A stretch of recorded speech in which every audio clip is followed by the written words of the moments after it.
Sa hardin. Pagkatapos nilang kumain, sinabi ni Jesus sa kanyang mga alagad, "Ngayong gabi, iiwan niyo ako." "Hindi ako!" Matapang na sagot ni Pedro.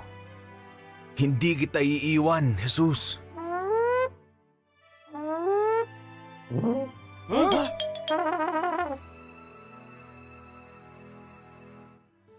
Napabuntong hininga si Jesus.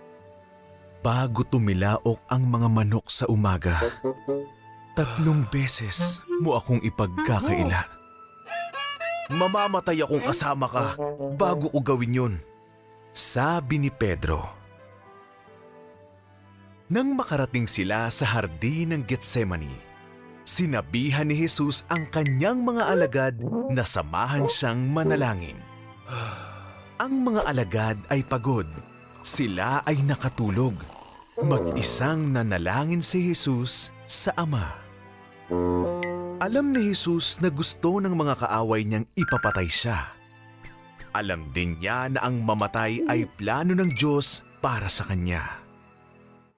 "Ipakita mo sa akin ang ibang paraan," dalangin niya.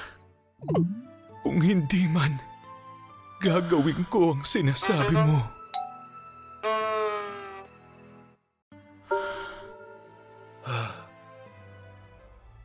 Nang biglang nagliwanag, may mga nagsigawan at ang lahat ay nagising.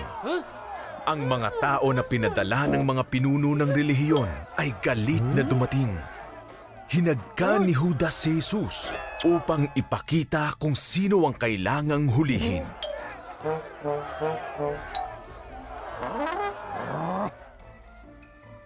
"Ako ang hinahanap nyo," sabi ni Jesus.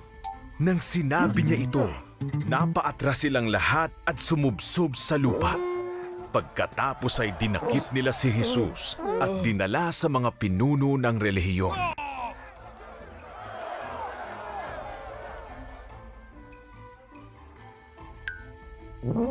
Umalis ang marami sa mga alagad ni Jesus, ngunit sinundan siya ni Pedro. Naghintay siya sa patio upang makita kung anong mangyayari.